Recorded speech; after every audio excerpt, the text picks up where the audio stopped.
So hello everyone, welcome back another video. तो आज के क्लास में हम लोग यार स्टार्ट कर रहे हैं क्लास 12 का जो मैथमेटिक्स है।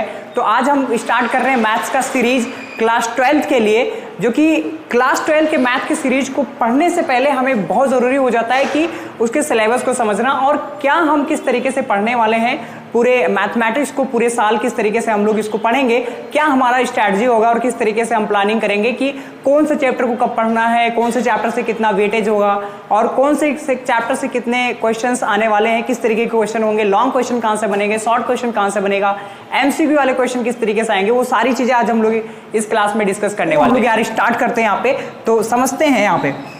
और मैं आपको यहाँ पे बता देता हूँ कि अगर आप इस स्ट्रेटजी से फॉलो करोगे तो डेफिनेटली आपके मैं गारंटी देता हूँ कि आपको 95 प्लस स्कोर आप गेन कर सकते हो। और बाकी का तो डिपेंड करता है कि आप कितने मार्क्स लाते हो, कितना आपने मेहनत किया है, कितना आपने हार्डवर्क किया है, उसके ऊपर डिपेंड करता है कि आपके मार्क्स कितने आने वाले हैं। लेकिन जो यहाँ पे चीजें हम लोग यहाँ पे बात करेंगे वो अगर उस तरीके से अगर आप फॉलो करोगे तो मैं गारंटी देता हूं कि आपके अच्छे मार्क्स जरूर आएंगे मैथमेटिक्स के अंदर में। तो यार सबसे पहले स्टार्ट करते हैं हम लोग। यहाँ पे आप ध्यान से देख पा रहे होंगे, यहां से आप देख पा रहे होंगे कि जो हमारे पास क्लास 12 है ये 2024 और 25 के लिए अपन लोग ये जो सिलेबस है उसको डिस्कस कर रहे हैं। जो नया सेशन आने वाला है उसी को हम लोग यार यहाँ पे डिस्कस कर रहे हैं। तो सबसे पहले आपको मैं बताता हूँ यहाँ पे कि क्या क्या किस सेक्शन में कितने यूनिट में आपकी जो मैथमेटिक्स है वो डिवाइड है, और उसी के हिसाब से हम लोग देखेंगे कि किस तरीके से हमें उसको पढ़ना है। तो सबसे पहले देखो यार, जो हमारे पास यूनिट फर्स्ट आता है जिसके अंदर हमें रिलेशन एंड फंक्शन पढ़ना होता है। तो रिलेशन एंड फंक्शन आपने क्लास 11 के अंदर में भी पढ़ा था, रिलेशन और फंक्शन क्लास 11 के अंदर भी पढ़ा था, लेकिन वहां पे उसको हम लोग बोलते हैं पार्ट फर्स्ट, और यहां पे हम लोग बोलेंगे इसको पार्ट हमारा जो होगा सेकंड होगा। उसके अंदर हम लोग क्या क्या चीजें पढ़ेंगे उसको भी हम यहाँ पे डिस्कस करने वाले हैं। तो रिलेशन और फंक्शन से आपको 8 मार्क्स मिलने वाले हैं। इसका जो वेटेज है 2 चैप्टर होगा रिलेशन एंड फंक्शन, जिससे हमें 8 मार्क्स के क्वेश्चन देखने को मिलेंगे जो हमारा 12th का बोर्ड एग्जामिनेशन होगा उसके अंदर हमें देखने को मिलेंगे। तो यहाँ पे आप देख सकते हो यार, समझ सकते हो कि ये जो हमारे पास रिलेशन एंड फंक्शन है इसके अंदर हमें क्या क्या चीजें पढ़ना है। एक तो हमें पढ़ना है कि टाइप्स ऑफ रिलेशन क्या होते हैं। हमने क्लास 11 में पढ़ा था यार रिलेशन के अंदर में कि कार्टेशियन प्रोडक्ट क्या होता है वगैरह वगैरह, वो सारी चीजें किस तरीके से होता है। लेकिन यहाँ पे हमें पढ़ना है टाइप्स ऑफ रिलेशन क्या होता है, जिसके अंदर हमें reflexive, symmetric, transitive and equivalence relation क्या होता है। और फंक्शन के अंदर में, फंक्शन तो ऐसे बहुत सारे फंक्शंस होते हैं लेकिन हमें 2 टाइप के फंक्शंस को यहाँ पे पढ़ना है। एक होता है one to one and onto function. हमें क्या करना है यहाँ पे डिस्कस करना, जो कि बहुत ही आसान है, बहुत ही आसान है। इसके अंदर हम लोग पहले एनसीईआरटी को कवर करेंगे और फिर उससे रिलेटेड जो रेफरेंस बुक है उसको भी हम लोग यहाँ पे सॉल्व करेंगे। ठीक है, ये मैं वो सारी चीजें डिस्कस कर रहा हूँ जो आपको मैं पूरे साल पढ़ाने वाला हूँ, और कंप्लीट यार कोर्स यहाँ पे हम लोग डिस्कस करेंगे। चाहे जो वो चैप्टर हो, चाहे वो पीआरक्यू की बात करें, चाहे वो आपके 1 शॉर्ट वीडियो के होंगे, एवरीथिंग यहाँ पे इस चैनल पे अपलोड होने वाले हैं। तो आप इस चैनल को फॉलो करेंगे तो आपके लिए बहुत हेल्पफुल होने वाला है, खासकर क्लास 12 मैथमेटिक्स के लिए बहुत ज्यादा हेल्पफुल होने वाला है। तो यहाँ पे देखो यार, तो ये हमारे पास ये जो रिलेशन एंड फंक्शन है इसको आप नोट कर सकते हो। जहां भी आप पढ़ोगे आपको 8 मार्क्स ये दिलाएगा, ये दोनों चैप्टर 8 मार्क्स दिलाएंगे, और 8 मार्क्स बहुत होते हैं। उसके बाद में यार हमारे पास एक सेक्शन आता है जिसको हम लोग बोलते हैं अलजेब्रा बोलते हैं। ठीक है, और यहाँ पे एक चीज और डिस्कस कर देता हूँ कि इसी के अंदर में जो हमारे पास यूनिट फर्स्ट है उसी के अंदर हमारे पास एक और चैप्टर आता है जो हमारे पास इनवर्स ट्रिग्नोमेट्रिक फंक्शन होते हैं। क्या होते हैं? इनवर्स ट्रिग्नोमेट्रिक फंक्शन होते हैं। ये भी फंक्शन का ही पार्ट है जिसके अंदर हम लोग पढ़ेंगे डेफिनेशन क्या होता है, रेंज क्या होता है, डोमेन रेंज क्या होता है, वो सारा हम डिस्कस करेंगे। प्रिंसिपल्स वैल्यू कैसे फाइंड करते हैं, और graphs of inverse trigonometric function, जो हमारे पास इनवर्स ट्रिग्नोमेट्रिक फंक्शन होते हैं उनके ग्राफ किस तरीके से होते हैं, जिससे हमारे पास साइन इनवर्स एक्स हो जाएगा, टैन इनवर्स एक्स हो जाएगा, कॉस इनवर्स एक्स हो जाएगा। तो उन सबके ग्राफ किस तरीके से हम लोग ड्रॉ करेंगे या किस तरीके से उन पे क्वेश्चन बनेंगे, वो सारा हम लोग इस चैप्टर के अंदर में जो है वो डिस्कस करने वाले हैं, जो कि बहुत इंपॉर्टेंट होने वाला है, बहुत मजा आने वाला है। बहुत सब कुछ बहुत ही आसान है और बहुत ही इंटरेस्टिंग वे में हम लोग यार पढ़ने वाले हैं यहाँ पे। अब देखो यार, सिंपल हमारे पास जो यूनिट सेकंड है, जो अलजेब्रा यहाँ पे, तो अलजेब्रा हमें यार 10 मार्क्स दिलाएगा। अलजेब्रा से कितना मिलेगा? 10 मार्क्स मिलेगा, जिसके अंदर हमें 2 चैप्टर पढ़ने हैं। कौन कौन से चैप्टर पढ़ने हैं ध्यान से देखना। ये जो अलजेब्रा है उसके अंदर हमें पढ़ना है मैट्रिसेस पढ़ना है, जो कि एक बहुत ही इंपॉर्टेंट चैप्टर हो जाता है और बहुत ही आसान है।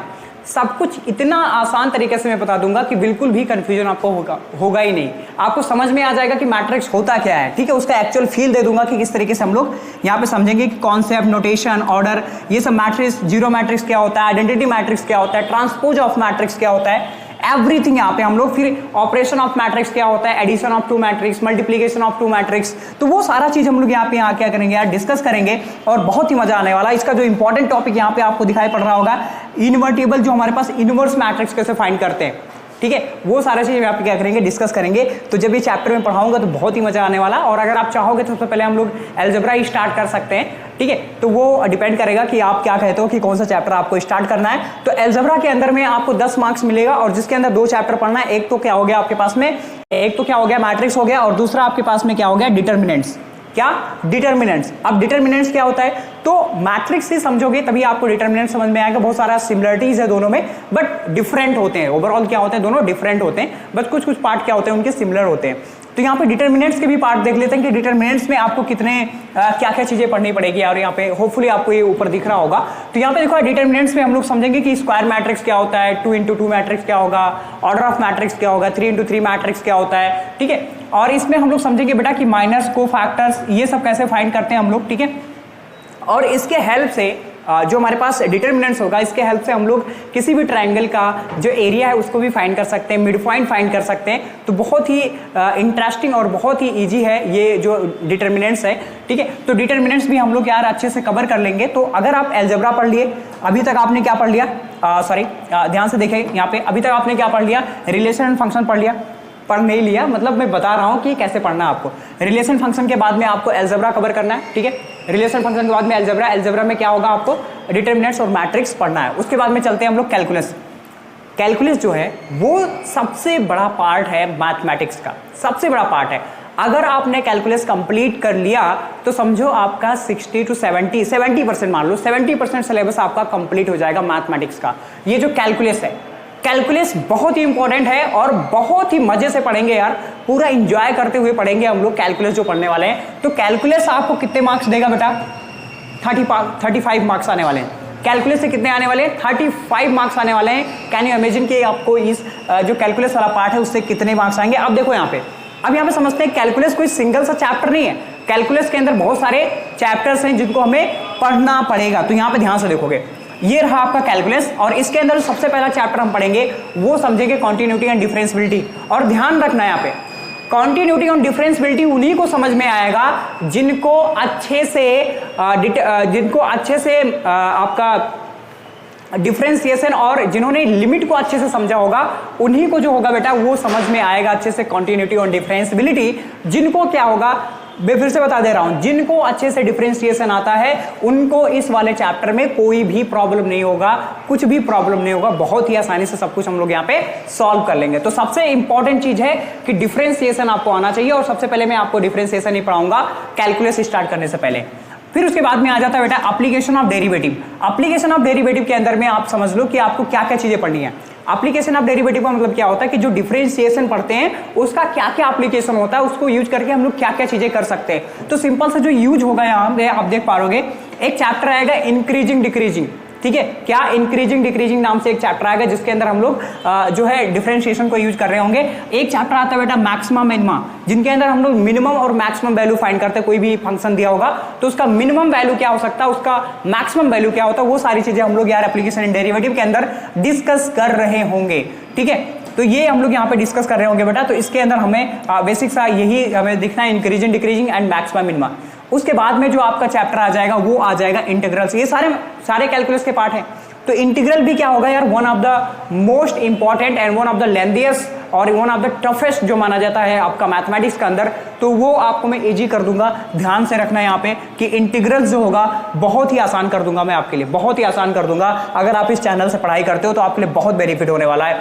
क्या यार, हम लोग यहाँ पे सबसे पहले समझेंगे कि इंटीग्रल्स क्या होते हैं। तो इंटीग्रल्स क्या होता है बेटा, एक तो आपके पास में क्या होता है इनडिफिनिट इंटीग्रल होता है और एक क्या होता है आपके पास में डिफिनिट इंटीग्रल होता है। तो सबसे पहले हम लोग इनडिफिनिट इंटीग्रल पढ़ेंगे, उसके बाद में हम लोग डिस्कस करेंगे कि डेफिनिट इंटीग्रल क्या होता है। और इनडिफिनिट समझ में आ गया तो आपको डेफिनिट भी अच्छे से समझ में आ जाएगा, कोई भी दिक्कत होने वाला यहाँ पे नहीं है।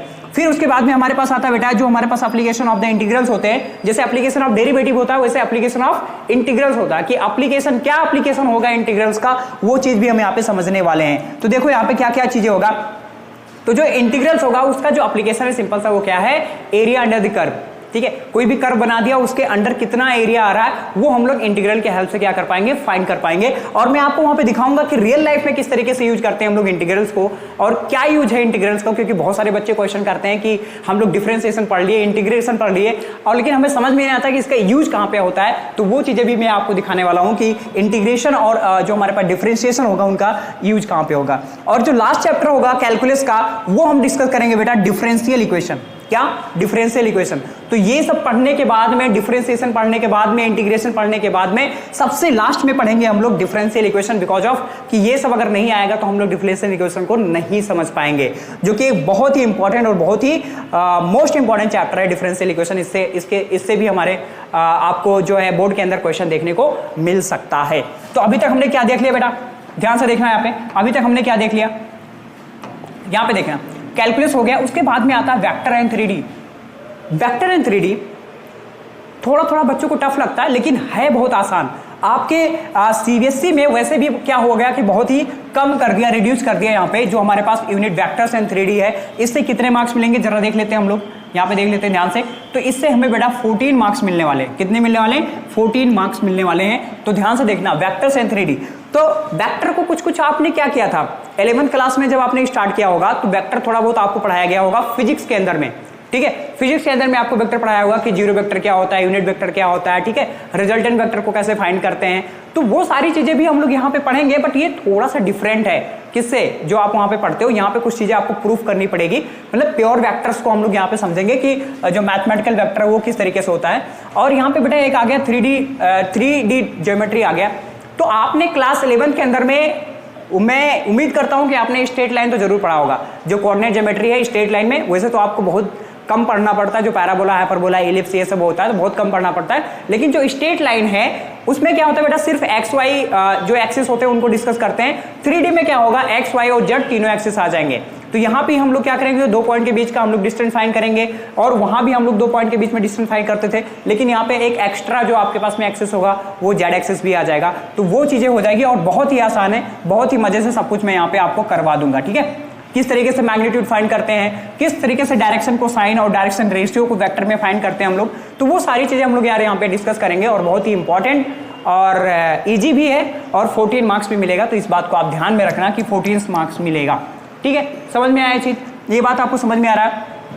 फिर उसके बाद में बेटा जो आपके पास में एक यूनिट आता है, 5th यूनिट आता है, जिसमें हम लोग डिस्कस करेंगे लीनियर प्रोग्रामिंग। तो देख लो लीनियर प्रोग्रामिंग कितने मार्क्स का मिल रहा है। लीनियर प्रोग्रामिंग बेटा 5 मार्क्स का मिल रहा है और प्रोबेबिलिटी जो होगा वो 8 मार्क्स का मिलेगा। तो लीनियर प्रोग्रामिंग में बेटा क्या होगा, ध्यान से देखो यहाँ पे। तो लीनियर प्रोग्रामिंग में क्या हो रहा है यहाँ पे, सिंपल सा क्या है ना बेटा, आपने क्लास 10th के अंदर में pair of linear equation two variable पढ़ा होगा। वहां से आप क्या करते थे कि लाइन की इक्वेशन दी होती थी और आप लाइन को क्या करते थे, वहां से वैल्यू निकाल कर प्लॉट करते थे, ड्रॉ करते थे। वही चीज है और कुछ भी नहीं है। बस इसमें क्या होगा, आपको वैल्यूज को फाइंड करना पड़ेगा कि फिजिबल और इनफिजिबल रीजन क्या होते हैं, बाउंडेड अनबाउंडेड रीजन क्या होते हैं। ये सारी चीजें हमें फिजिबल और इनफिजिबल, जो ऑप्टिमल फिजिबल सॉल्यूशन है, वो सारी चीजें हमें यहाँ पे बेटा क्या करना है, डिस्कस करना है। तो लीनियर प्रोग्रामिंग क्या है, एक छोटा सा चैप्टर है, एक दिन का चैप्टर है और आपको फ्री के मिल जाएंगे 5 नंबर, फ्री के 5 नंबर मिल जाएंगे, जो कि जो क्वेश्चन बताऊंगा वही क्वेश्चन आपके बोर्ड में आएगा, गारंटी देता हूं। ये इतना आसान है लीनियर प्रोग्रामिंग, और ये मैं कोई हवाई में बातें नहीं बोल रहा हूं यार, ठीक है। तो जो चीजें मैं बताऊंगा वो चीजें आपको कराऊंगा भी यहाँ पे, ठीक है। समझ पा रहे हो आप ये सारी चीजें। और प्रोबेबिलिटी तो आप बचपन से पढ़ते आ रहे हो, क्लास 8 से पढ़ते आ रहे हो प्रोबेबिलिटी। तो प्रोबेबिलिटी के अंदर हमने बेसिकली क्या डिस्कस करना है यार, कंडीशनल। क्लास 11 के अंदर भी प्रोबेबिलिटी था, तो क्लास 11 के अंदर प्रोबेबिलिटी था, तो उसमें बेसिक दिया हुआ था, लेकिन उसी के आगे यहाँ पे बेटा क्या होगा, कंडीशनल प्रोबेबिलिटी। और हमें क्या देखना होगा, मल्टीप्लिकेशन थ्योरम ऑफ प्रोबेबिलिटी देखा होगा, इंडिपेंडेंट जो हमारे पास इवेंट्स होंगे, टोटल प्रोबेबिलिटी क्या होता है, रैंडम और वेज थ्योरम क्या होता है, ये सारी चीजें हम लोग यार इसके अंदर में हम लोग क्या करेंगे, डिस्कस करेंगे। ये जो प्रोबेबिलिटी है तो ये भी बहुत आसान है, और लेकिन इससे कितना मिलेगा आपको, 8 मार्क्स मिलने वाला है। क्या मिलने वाला है, सबसे जरूरी होता है कि सिलेबस को सबसे पहले समझा जाए, और सिलेबस को समझने के बाद भी उसी के अकॉर्डिंग आपको क्या करना है यार, पढ़ाई करना है कि कौन से चैप्टर पे आपको कितना ज़्यादा टाइम देना है और किस तरीके से आपको स्ट्रैटेजी होनी चाहिए किसी भी चैप्टर को पढ़ने के। तो ये सारे चैप्टर थे बेटा जिनको हमें क्या करना है, पढ़ना है पूरे साल। और देखो यहाँ पे ध्यान से देखो, यहाँ पे पूरा नंबर्स का मार्किंग दिया हुआ है, किस तरीके से कितने मार्क्स होंगे और किस तरीके से यहाँ पे होने वाला। मैं इसका लिंक दे दूंगा डिस्क्रिप्शन में, वहां से जाके आप इसको डाउनलोड कर सकते हो और सिलेबस को अपने सामने रख सकते हो। तो ये रहा स्ट्रैटेजी। ये तो रहा सिलेबस की क्या क्या है। अब हम बात कर लेते हैं कि इसको पढ़ेंगे कैसे, कौन सा चैप्टर कितना दिन पढ़ना है हमें, कैसे पढ़ना है। तो यहाँ पे ध्यान से देखो, जो रिलेशन एंड फंक्शन है एक छोटा सा चैप्टर है जो कि 1 वीक के अंदर आप खत्म कर सकते हो आसानी से। रिलेशन एंड फंक्शन को आप 1 वीक के अंदर खत्म, 1 वीक भी मैं ज्यादा बता रहा हूँ, लेकिन 1 वीक के अंदर आप क्वेश्चन वोश्चन कर के आप समझ सकते हो कि 1 वीक के अंदर आपका खत्म हो जाएगा। एलजेब्रा भी आप पकड़ लो, एलजेब्रा आप पकड़ लो यार, 10 डेज मान लो, 10 डेज मान लो, 10 डेज के अंदर में भी आप खत्म कर सकते हो। अगर कोई मैट्रिक्स और डिटर्मिनेंट्स अच्छे से अगर पढ़ना चाहे तो वो भी आप क्या कर सकते हो, खत्म कर सकते हैं। यहाँ पे कैलकुलस जो होगा यार उसमें काफी टाइम लगेगा। कैलकुलस आप मान के चलो कि 2 महीना पढ़ना है, कितना 2 महीना कम से कम पढ़ना है अपन लोगों को कैलकुलस। और कैलकुलस में इतना टाइम तो देना ही पड़ेगा आपको, 2 महीने, और प्रैक्टिस करना पड़ेगा, रेगुलर प्रैक्टिस करना पड़ेगा कैलकुलस में, तभी जाके आपको क्या होगा यार, कमांड आएगा और आप क्या कर पाओगे, ग्रिप बन पाएगा आपका उस वाले चैप्टर पे। नहीं तो आप क्या कर पाओगे यार, आपके ग्रिप जो होंगे छूट जाएंगे। और ये भी एक अच्छा सा चैप्टर जो फर्स्ट टाइम पढ़ते हैं थोड़ा सा कंफ्यूज होते हैं, बट मैं अच्छे से यहाँ पे समझा दूंगा। इसको भी आप 1 वीक के अंदर में कवर कर सकते हो। लीनियर प्रोग्रामिंग मैंने बता ही दिया, 1 दिन का काम है, ठीक है। प्रोबेबिलिटी के अंदर भी आप 1 वीक पकड़ सकते हो। तो आसानी से आप यार अगर पूरे सिलेबस को अच्छे से पढ़ो तो 4-5 महीने में आसानी से खत्म कर सकते हो।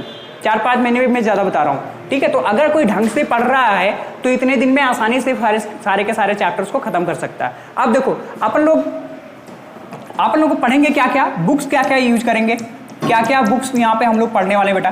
तो सबसे पहले जो हमारे पास सबसे इंपॉर्टेंट जो बुक है वो क्या है बेटा, एनसीईआरटी। तो एनसीईआरटी दुनिया पढ़ती है, हम लोग भी पढ़ेंगे, ठीक है, कोई बात नहीं।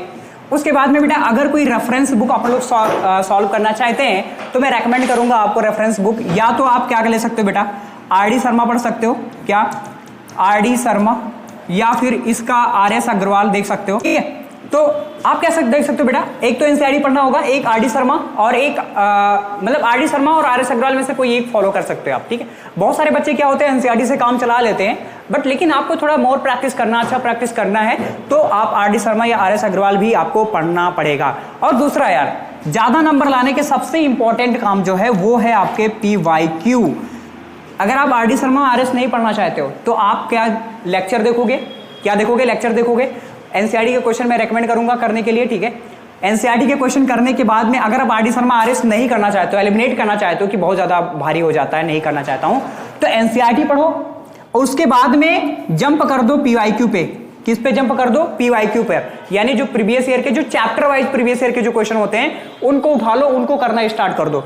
चलो इसको एलिमिनेट कर देते, इसको नहीं करेंगे आप लोग, आरडी शर्मा और आरएस नहीं करेंगे, क्या करेंगे एनसीईआरटी। और इसको एक बार नहीं करना, कम से कम आपको 2-3 बार तो करना ही करना, तभी आपको अच्छे से समझ में आएगा चीजें कि कितना आपको कॉन्सेप्ट क्लियर है नहीं क्लियर है। और PYQ करने से आपको ये पता चलेगा बेटा कि टाइप्स ऑफ क्वेश्चन, किस टाइप के क्वेश्चन जो है एग्जाम में पूछे जा रहे हैं, और जो बोर्ड है वो सीबीएसई जो है वो किस तरीके का क्वेश्चन आपसे पूछ रहा है, तो वो PYQ से आपको पता चलेगा। तो मैं गारंटी देता हूं कि जिसने एनसीईआरटी कर लिया, जिसने PYQ कर लिया, अगर सच्चे मन से, और लास्ट में क्या कर रहे होंगे, जब लास्ट में जब आपके सारे सिलेबस कंप्लीट हो जाएगा तो उसके बाद में हम लोग क्या करेंगे बेटा, फुल टेस्ट। क्या देंगे, फुल टेस्ट। फुल टेस्ट देना बहुत जरूरी है। मैं आपको वेबसाइट बता दूंगा, वहां से जाके आप पूरा का पूरा फुल टेस्ट दे सकते हो, बिल्कुल फ्री ऑफ कॉस्ट, कोई कॉस्ट नहीं लगेगा आपका। वहां से जाके आप क्या कर सकते हो, पूरा टेस्ट दे सकते हो। जो पैटर्न होता है सीबीएसई का, उससे रिलेटेड क्या होता है यार, उसी टाइप के क्वेश्चंस यहाँ पे आते हैं। तो ये सारी चीजें आप करोगे तो मैं गारंटी देता हूं कि आप 95 प्लस स्कोर ला सकते हो। और डिपेंड करता है ये 95 स्कोर कब आएगा, कि आप जो आप सारा पढ़ भी लेते हो लेकिन आप जब एग्जाम में जाते हो तो वहां पे गुड़ गोबर करके आ जाते हो, ठीक है। तो वो चीजें नहीं करनी। वहां पे क्या होता है कि आप प्रेशर को झेल ही नहीं पाते हो कि भाई कितना प्रेशर आ गया। तो वो प्रेशराइज नहीं होना है, कूल होके जाना वहां पे अच्छे से। और कूल कब हो पाओगे, जब आपके पास में नॉलेज रहेगा। और जितना ज्यादा आप पढ़ोगे उतना अच्छे से आप बिना प्रेशर के चीजों को, सारी चीजों को कर पाओगे। तो बुक क्लियर हो गया, क्या पढ़ोगे, एनसीईआरटी और PYQ, सिंपल सा, कुछ भी नहीं करना। एनसीईआरटी और PYQ और लेक्चर को देखना है बार बार, बस इतना काम करना है, ठीक है। एनसीईआरटी, PYQ और लेक्चर, इसके अलावा कुछ भी नहीं करना। दुनिया भर की तमाम बुक बताएंगे लोग, ये कर लो वो कर लो, कुछ भी नहीं करना। एनसीईआरटी, PYQ, और ज्यादा करने का मन करेगा तो मैं एग्जाम्पलर भी करवा दूंगा, ठीक है, उससे भी क्वेश्चंस पूछे जाते हैं, ठीक है। तो आई थिंक आपको ये सारी बातें जो है वो क्लियर हो गया होगा कि क्या क्या करना, आपको क्या क्या चीजें पढ़नी है आपके एग्जाम के लिए, और किस तरीके से आपको फॉलो करना है। तो सबसे पहले जो चैप्टर यहाँ पे आएगा यार, बिल्कुल वो लेक्चर वाइज आएगा, और हो सकता है कि जो क्लास होगा वो 1 घंटे का क्लास हो सकता है। जो लेक्चर होंगे 1 घंटे के क्लास होंगे, कि 1 घंटे का लेक्चर में ज्यादा से ज्यादा शूट करूंगा यार। तो उसमें हो सकता है कि फर्स्ट चैप्टर के 2-3 लेक्चर हो जाएं, 3 लेक्चर हो जाएंगे, 4-5 लेक्चर हो जाएंगे क्वेश्चन को सॉल्व करके, ठीक है। तो आपको सारे लेक्चर को देखना अच्छे से और अच्छे से फॉलो करना है। वहां पे जो क्वेश्चन रिकमेंड किया जाएगा उसको अच्छे से करोगे तो डेफिनेटली आपके अच्छे मार्क्स आ जाएंगे यार, ठीक है। तो आई थिंक सारी चीजें हमने डिस्कस कर लिया, और कुछ छूट गया होगा तो आप कमेंट में बता देना, तो उसको भी हम लोग कवर कर लेंगे नेक्स्ट वीडियो में। ओके, मिलता हूं मैं आपसे नेक्स्ट वीडियो में, तब तक के लिए आप पढ़ाई करते रहिए। All the very best.